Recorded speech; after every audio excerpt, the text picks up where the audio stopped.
What is the point of Mike Pence? Folks, that is this week's question.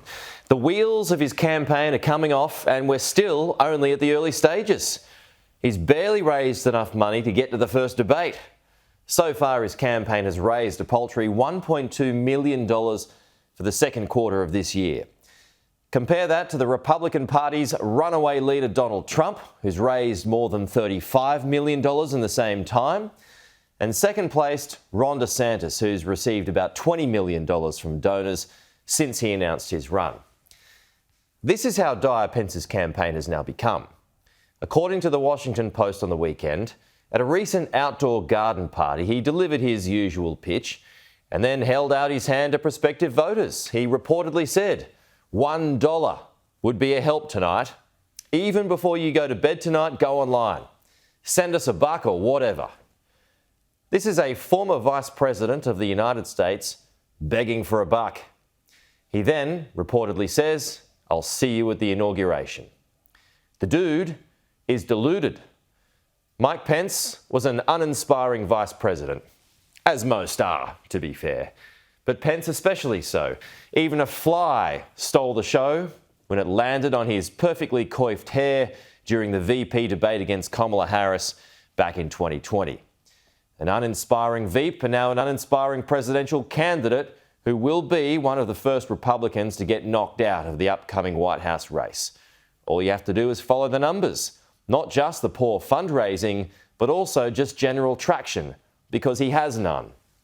As polling website 538 points out, Pence is the 9th elected vice president since World War II to seek the presidency either as a sitting or former VP. Of the 8 who came before him, 6 went on to win their party's presidential nomination at some point.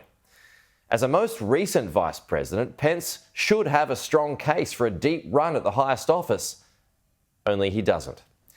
According to the average of national surveys, he's polling at just above 5%, well behind Trump and DeSantis and marginally in front of Haley and Ramaswamy.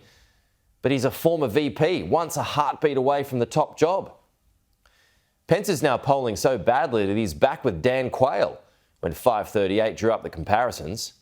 It says Pence is polling just about the worst of any vice president at this point in the election cycle. Ouch. He's had a tough time of interviews, including this recent one from Tucker Carlson.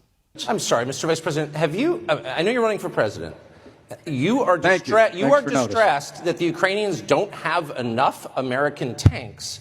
Every city in the United States has become much worse over the past 3 years. Yeah. Drive around. There's not one city that's gotten better in the United States. Right. And it's visible. Our economy has degraded. The suicide rate has jumped. Public filth and disorder and crime have exponentially increased. Right. And yet your concern is that the Ukrainians, a country most people can't find on a map, who've received tens of billions of U.S. tax dollars, don't have enough tanks. Right. I think it's a fair question to ask, where's the concern for the United States in that? Well, it's not my concern. Tucker, I've heard that routine from you before, but that's not my concern. I'm running for president of the United States because I think this country's in a lot of trouble. I think Joe Biden has weakened America at home and abroad. Not my concern. 3 words that could haunt him. But truth be known, his race was lost before it even started. Not only is he going up against a president that he once served under, but he doesn't have that support of said president's followers after he took a principled stand by refusing to help his old boss overturn the result of the last election. Not even a best-selling memoir could help him. A memoir that was timed to coincide with a presidential run. It's called So Help Me God. You might need to call on that help again, but I'm not sure that'll work. Thanks for watching. To support this channel, please like, share and subscribe below. See you next week.